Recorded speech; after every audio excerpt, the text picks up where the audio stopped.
32 वर्षाचा चेतन प्रकाश हा intelligence bureau येथे टेक्निकल ऑफिसर होता आणि तो सध्या दिल्लीमध्ये पोस्टेड होता. त्याच्या बायकोचे नाव अनिता मीना होते आणि तिचे वय 28 वर्षे होते.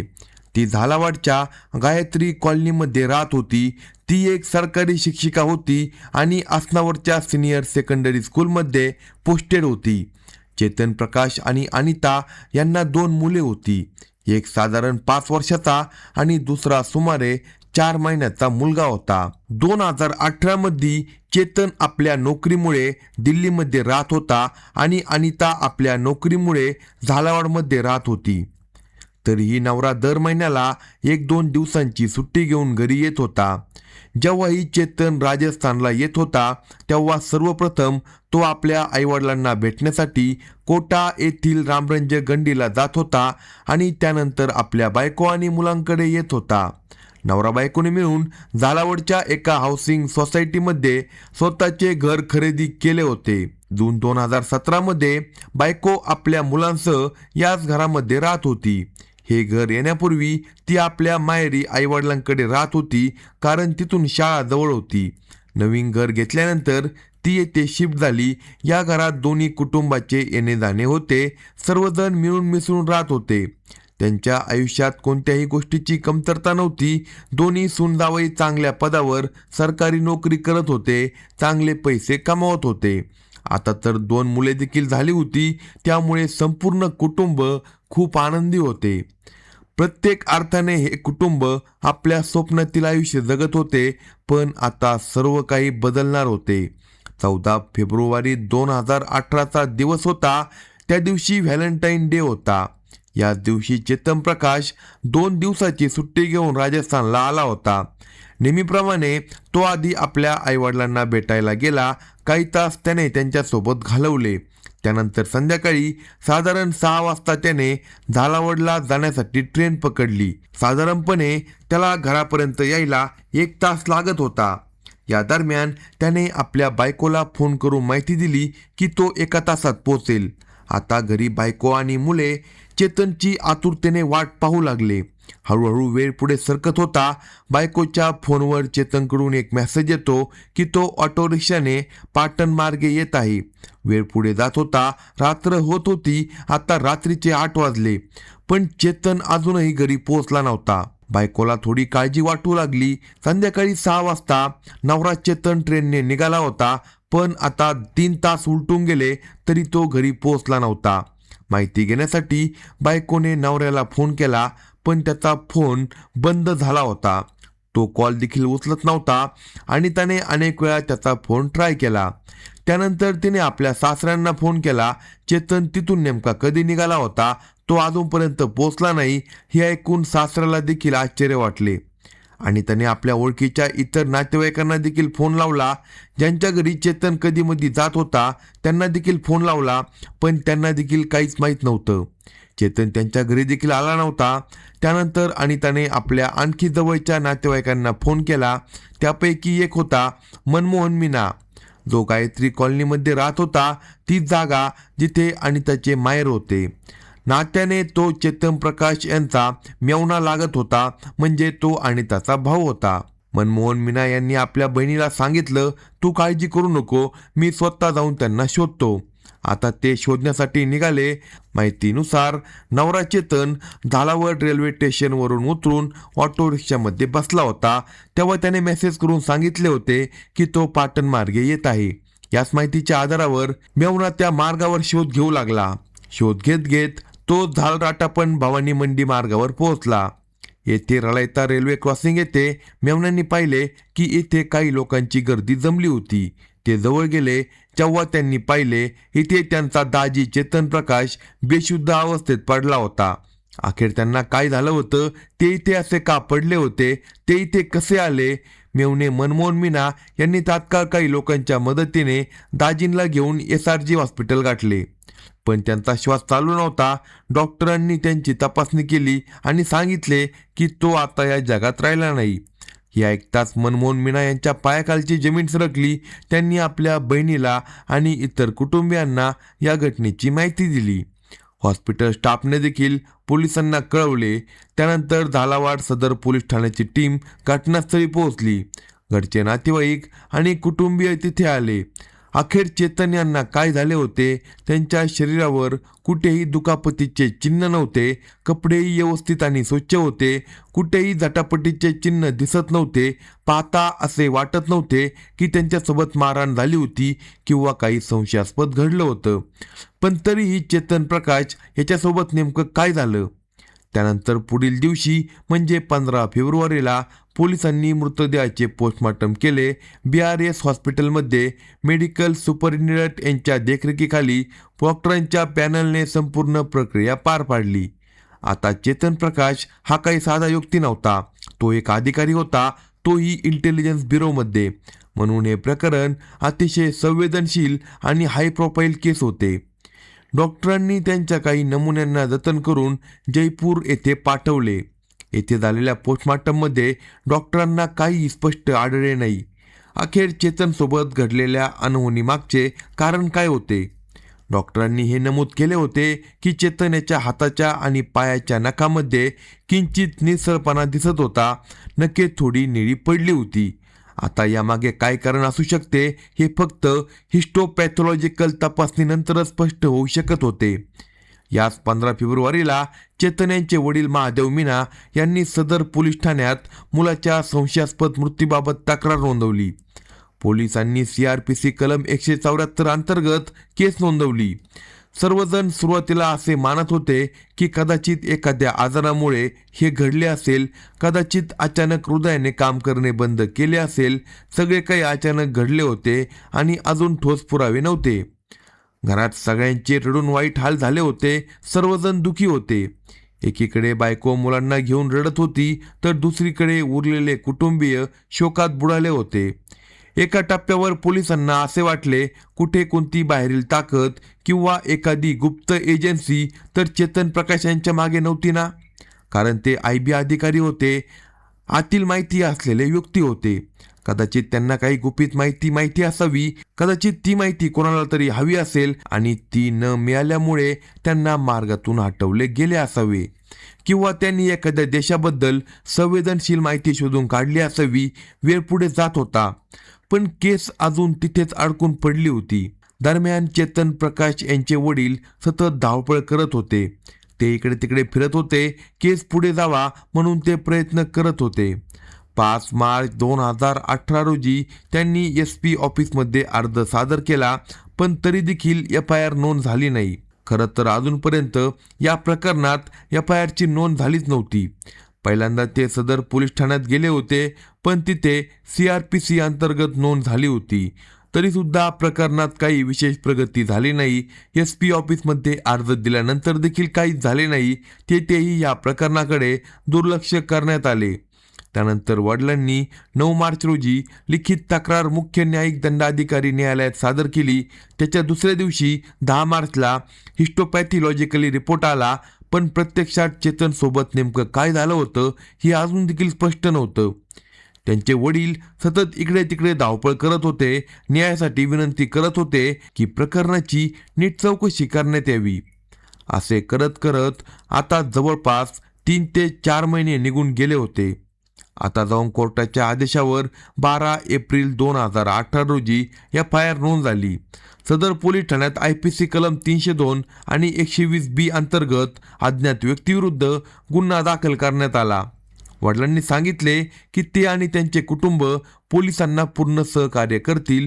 प्रत्येक प्रश्नांचे उत्तर देतील. कोणाची देखील चौकशी करायची असल्यास त्यांना काही हरकत नाही. या प्रकरणाच्या तपासासाठी स्पेशल इन्व्हेस्टिगेशन टीम म्हणजे SITची स्थापना करण्यात आली. त्याचे नेतृत्व ॲडिशनल SP करत होते. त्यामध्ये इतर ठाणा प्रभारी, SSI हेड कॉन्स्टेबल आणि इतर काही कॉन्स्टेबल यांचा देखील समावेश होता. तसेच आणखी काही अधिकारी या टीममध्ये होते.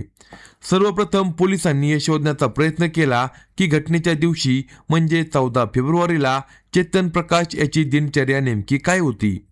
त्याच्या कुटुंबियांशी जसे की बायको, वडील, भाऊ यांची सविस्तर चौकशी करण्यात आली. त्या दिवशी चेतन कोणाकोणाला भेटला होता, दिल्ली आणि राजस्थान दरम्यान तो कुठे कुठे गेला असेल, प्रत्येक गोष्ट, प्रत्येक तपशील पोलिसांनी जाणून घ्यायला सुरुवात केली. दिल्लीतील चेतन यांच्या सहकाऱ्यासोबत देखील चर्चा करण्यात आली. सायबर टीमने त्यावेळेचे कॉल डिटेल्स आणि रेकॉर्ड आणि लोकेशन हिस्ट्री शोधून काढली. त्याच्या बॅकग्राऊंडची चौकशी करण्यात आली. कुठे जुनी वैरभावना तर नव्हती ना, कोणाशी अलीकडे वाद किंवा भांडण झाले तर नव्हते ना. आणखी एक मोठा प्रश्न होता की चेतन रेल्वे क्रॉसिंग पुलाजवळ नेमका काय करत होता, कारण तो तर ऑटोने पाटण मार्गे फ्लॅटकडे जात होता. असे शक्य होते की गुन्हा करून त्यांना तिथे आणून फेकण्यात आले असेल. दरम्यान पोलिसांचे लक्ष आणखी एका गोष्टीकडे गेले जेव्हा त्यांनी चेतनच्या फोनची ॲक्टिव्हिटी तपासली. 14 फेब्रुवारीच्या रात्री सुमारे 8:30 वाजेपर्यंत मेव्हण्यांनी त्यांना शोधून हॉस्पिटलमध्ये पोहोचवले होते. पण त्यावेळी चेतनजवळ मोबाईल नव्हता. उलट पोलिसांना ॲक्टिव्हिटी तपासण्यात आढळले की त्यावेळेस मोबाईल फोन ॲक्टिव्ह होता आणि बराच वेळानंतर जाऊन स्विच ऑफ झाला होता. म्हणजे त्यानेची घटना घडवली ज्याच्याकडे चेतनचा फोन त्यावेळी होता. बहुधा त्यानेच आणि त्याला मेसेज केला होता जेणेकरून कुटुंब घाबरून पोलिसांना लगेच कळवू नये की चेतन अजून घरी पोहोचला नाही. पोलिसांची टीम रामगंज मंडी, रळायता, झालावाडा रेल्वे स्टेशन तसेच चेतन जिथे जिथे गेला होता त्या सर्व ठिकाणी जाऊन तपास करू लागली. रेल्वे क्रॉसिंग जवळ शोध मोहीम राबवण्यात आली. कदाचित काही धागेदोरे मिळतील या आशेने, पण पोलिसांच्या हाती काही लागले नाही. आता चेतनच्या आयुष्याबद्दल आणि कौटुंबिक पार्श्वभूमीबद्दल बोलायचे तर त्याचे लग्न आणि त्यासोबत 21 जानेवारी 2011 रोजी झाले होते. ही अरेंज मॅरेज होती, पण दोन्ही कुटुंबियांच्या संमतीने त्यांचे लग्न झाले होते. त्यावेळी अनिता झालावाडमध्ये सेकंड ग्रेड सरकारी शिक्षिका होती. 2008 मध्ये तिची निवड 3rd ग्रेड पदावर झाली होती आणि नंतर प्रमोशन होऊन ती 2nd ग्रेडमध्ये आली होती. लग्नानंतर साधारण 6 महिन्यांनी चेतन प्रकाश याची IB मध्ये नियुक्ती झाली आणि त्याची पोस्टिंग दिल्लीला झाली. 2012 मध्ये त्यांना मोठा मुलगा झाला. पहिल्या मुलामुळे कुटुंब खूप आनंदी होते. त्या काळात अनिता आपल्या माहेरी राहत होती कारण तिथून शाळा जवळ होती. ती आसनावर स्कूलमध्ये पोस्टेड असताना डिसेंबर 2014 मध्ये त्या शाळेत एका नवीन महिला शिक्षिकेची नियुक्ती झाली.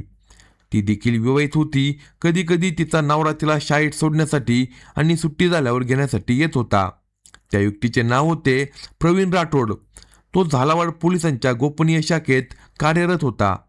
बायकोला शाळेत सोडताना आणि घेऊन जाताना त्याची अनिता मीनासोबत ओळख झाली. जेव्हा अनिताने त्याला पहिल्यांदा शाळेत पाहिलं तेव्हा तिच्या जुन्या आठवणी ताज्या झाल्या, कारण ती त्याला लहानपणापासून ओळखत होती. साधारण 7वी पासून ते दोघे शेजारी राहत होते, पण हळूहळू ते दोघे वेगळे झाले आणि आपापल्या आयुष्यामध्ये पुढे गेले.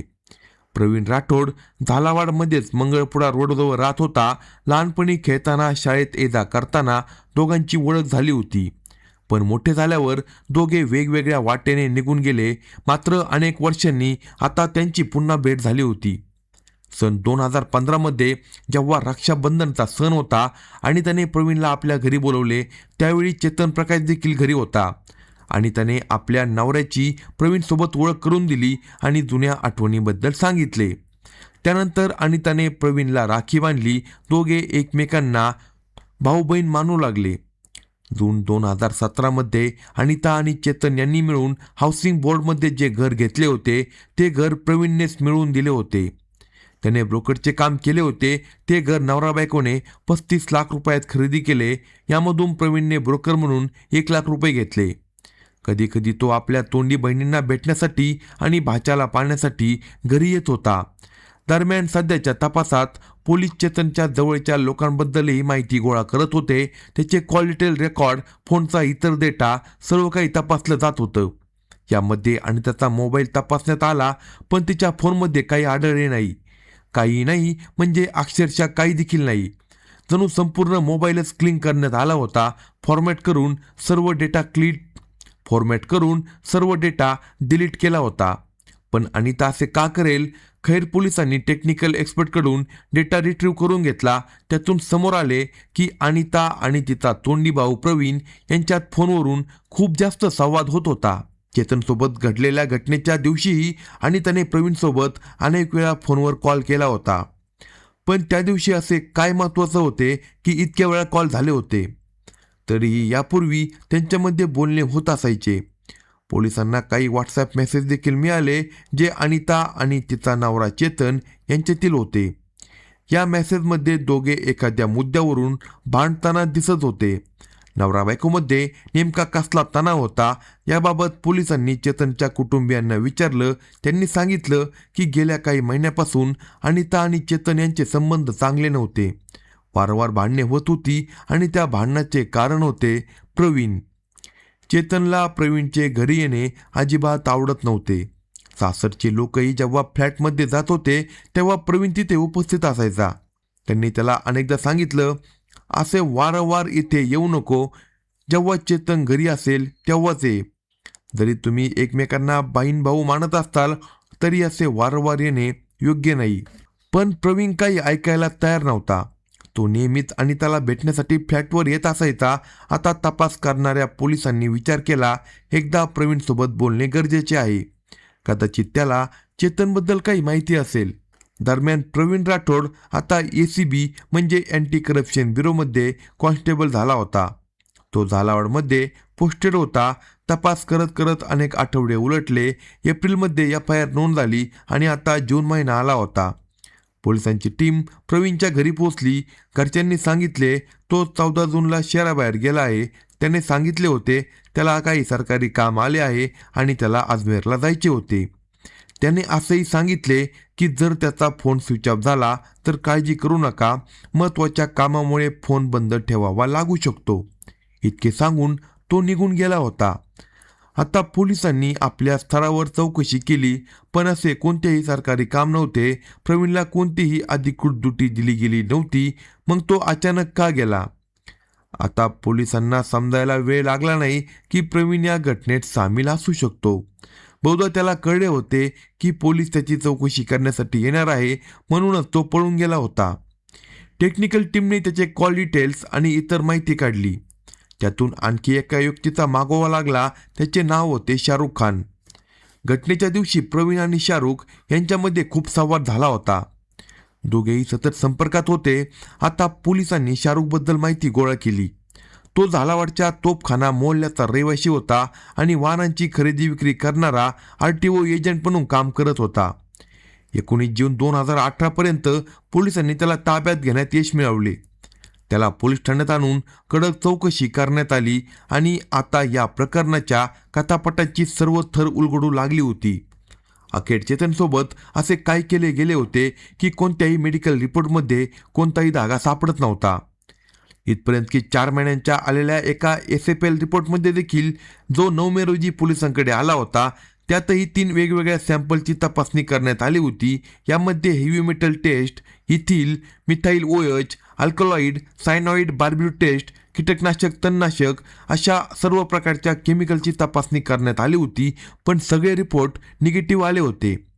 आता शाहरुख खानने पोलिसांसमोर संपूर्ण कथा सांगितली. तो सुरुवातीपासूनच शेवटपर्यंत प्रवीणचा साथीदार होता. डिसेंबर 2017 मध्ये प्रवीण त्याला भेटला होता. त्याने शाहरुखला सांगितले की त्याची एक बहीण आहे आणि तिचा नवरा तिला खूप त्रास देतो, ताणतो, मारहाण करतो, त्याला मार्गातून हटवायचे आहे.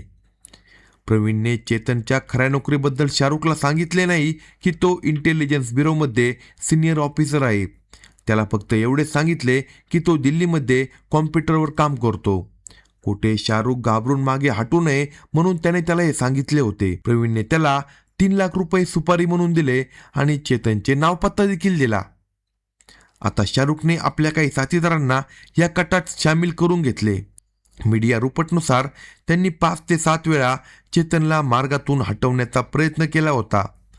पहिला प्रयत्न 25 डिसेंबर 2017 रोजी झाला होता. चेतन जेव्हा झालावाडहून दिल्लीला परत जात होता तेव्हा काही गुंड त्याच ट्रेनमध्ये चढले होते. त्यांचा प्लॅन होता चेतनला ट्रेनमधून खाली ढकलून देण्याचा. त्यावेळी थंडीचा मोसम होता. सर्वजण मफलर घालून फिरत होते.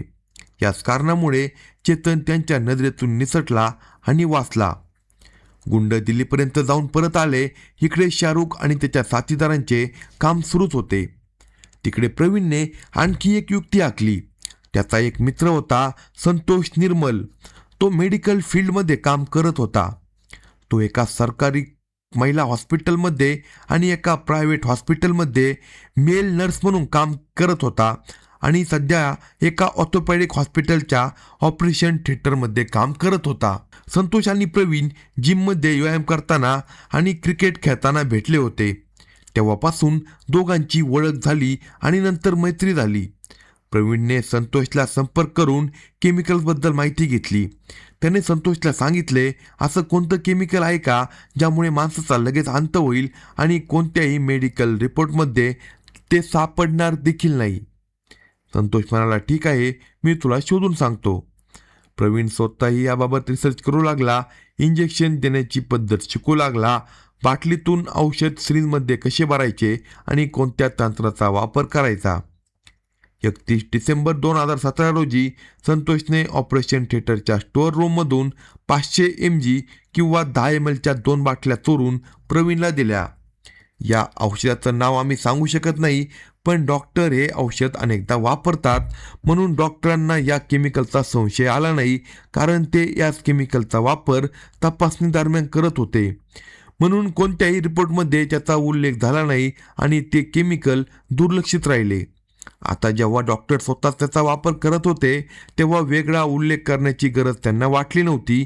त्यामुळे चेतनच्या मृत्यूचे कारण समोर येत नव्हते. प्रवीणने संतोषकडून जे केमिकल एखाद्या पार्टीत नशा करण्यासाठी लागेल असे सांगून घेतले होते, पण यात किती सत्य आणि किती खोटे आहे हे तुम्हाला पुढे जाऊन कळेल. प्रवीणला माहिती मिळाली की 4 जानेवारी 2018 रोजी चेतन पुन्हा झालावाडला येणार आहे. त्यावेळी प्रवीणने झालावाडच्या नाला मोहल्ल्यातील शाकीरसोबत संपर्क साधला, जो की ट्रक ड्रायव्हर होता. त्याला पैसे देऊन तयार करण्यात आले. आता हे लोक रस्त्यावरच काम तमाम करायच्या तयारीत होते, जेणेकरून ते अपघातासारखे दिसेल. प्लॅनप्रमाणे चेतन तिथे आला. तो स्कूटीवरून कुठेतरी जात असताना ट्रकने त्याचा पाठलाग करण्यात आला, पण सुकेत नावाच्या ठिकाणी चेतनने स्कूटी वेगाने चालवत तो पुढे निसटला आणि ट्रक मागे राहिला. हा प्लॅन फेल झाला. त्यानंतर पुढील दिवशी 5 जानेवारीला नवीन प्लॅन बनवण्यात आला. त्या दिवशी चेतन स्कूटीवरून बाहेर पडणार होता. शाकीर, फरहान आणि प्रिन्स हे तिघे ट्रकने चेतनचा पाठलाग करत होते. फरहान आणि प्रिन्स हे शाहरुखचे साथीदार होते. जिरजिरा घाटीतील हनुमानजी मंदिराजवळ हे लोक आपल्या कटात यशस्वी झाले. चेतन स्कूटीवरून खाली पडला. त्याला बऱ्यापैकी दुखापत झाली. तिथे लोकांची गर्दी जमली. त्याला हॉस्पिटलमध्ये दाखल करण्यात आले. सुदैवाने तो ठीक होता. जखमा गंभीर नव्हत्या, पण स्कूटीचे मोठे नुकसान झाले होते. आता पोलीस रुग्णालयात चेतनचा जबाब घेण्यासाठी आले. त्यावेळी प्रवीण तिथे उपस्थित होता. रिपोर्टमध्ये असे लिहून घेण्यात आले की रस्त्यात अचानक एक जनावर आले, त्यामुळे चेतनचा बॅलन्स बिघडला, पण प्रत्यक्षात मागून ट्रक आला होता. प्रवीणने चेतनला समजावले, जर ट्रकचा उल्लेख केला तर स्कूटीच्या नुकसानाचा क्लेम मिळणार नाही आणि दुरुस्तीसाठी स्वतःचे पैसे खर्च करावे लागतील. प्रत्यक्षात ही प्रवीणची साजिश होती, पण खरेलेले गेले असते तर पोलीस तपास सुरू झाला असता, शाकीर पकडला गेला असता आणि संपूर्ण कट उघड झाला असता. जाणून बुजून 5 जानेवारीचा रिपोर्ट 12 जानेवारीला दाखल करण्यात आला. त्यावेळी चेतन दिल्लीमध्ये होता. तरीही प्रवीण आणि शाहरुख यांनी दिल्लीमध्ये गुंड पाठवले होते, पण तिथे हाय सिक्युरिटी होती, CCTV कॅमेरे होते, म्हणून पकडले जाण्याची भीती होती. याशिवाय गुन्हा असा करायचा होता की तो पूर्णपणे नैसर्गिक वाटावा. कटाचा संशय देखील येऊ नये अशा प्रकारे त्यांनी 5 ते 7 वेळा प्रयत्न केले. शेवटी त्यांनी या केमिकलचा वापर करण्याचा निर्णय घेतला, जे प्रवीणने संतोषकडून घेतले होते. 14 फेब्रुवारीला चेतन पुन्हा झालावाडला येणार होता. त्यावेळी त्याने पूर्ण तयारीने प्लॅन केला. यावेळी कोणतीही चूक होता कामा नये. जेव्हा चेतन रामगंज मंडीला आपल्या आईवडिलांना भेटायला गेला तेव्हा प्रिन्सने शाहरुखच्या बाईकवरून सुकेतपर्यंत सोडले. तिथून शाहरुखने चेतनचा पाठलाग करायला सुरू केला, जो ट्रेनमध्ये त्याच्या मागावर होता. दरम्यान झालावाड रेल्वे स्टेशनजवळ फॉर्ड फिरगो कारमध्ये प्रवीण, फरहान आणि प्रिन्स थांबून होते. चेतन ट्रेनने तिथे पोहोचला आणि पायी घरी निघाला. हाऊसिंग बोर्डच्या सुनसान रस्त्यावर प्रवीणने आपल्या 3 साथीदारांच्या मदतीने त्याला जबरदस्तीने कारच्या मागच्या सीटवर बसवले आणि ते तिथून निघाले. ते कारला आकाशवाणीच्या मागील बाजूस हल्लीघाटी रोडकडे घेऊन गेले. तेथे प्रवीण आणि चेतन यांच्यामध्ये वाद सुरू झाला. या वादाचा मुद्दा होता एक मूल. खरं तर अनिता पुन्हा गर्भवती झाली होती आणि ऑक्टोबर 2017 मध्ये तिने दुसऱ्या मुलाला जन्म दिला होता. त्याच मुलावरून दोघांमध्ये वाद झाला. त्यानंतर प्रवीणच्या इशाऱ्यावर त्याच्या साथीदारांनी चेतनचे हात घट्ट पकडले. प्रवीणने 2 इंजेक्शन तयार केले आणि चेतनच्या दोन्ही पायांच्या मांडीजवळ टोचले. त्यामुळे चेतन बेशुद्ध होऊ लागला. त्यानंतर त्याच्या नाकावर हात ठेवून त्याचा श्वास रोखण्याचा प्रयत्न करण्यात आला. अशा प्रकारे ना मारहाण ना झटापट, अत्यंत शांतपणे हा गुन्हा केला गेला होता. प्रवीणने चेतनचा मोबाईल घेतला आणि त्यातून त्याच्या बायकोला मेसेज केला की मी ऑटोने पाटणमार्गे येत आहे. हे सगळ्यांना दिशाभूल करण्यासाठी केले होते. त्यानंतर त्याला रेल्वे क्रॉसिंगजवळ फेकून देण्यात आले. शाहरुखने उघड केले की या कटात फरहान प्रीस, संतोष निर्मल, प्रवीण राठोड यांच्यासोबत चेतनची बायको अनिता देखील सहभागी होती. 19 जून रोजी पोलिसांनी शाहरुखला पकडले. 21 जूनला ट्रक चालक शाकीरला देखील अटक करण्यात आली. 22 जूनला संतोष देखील पकडला गेला. 24 जूनला प्रिन्सला देखील अटक झाली.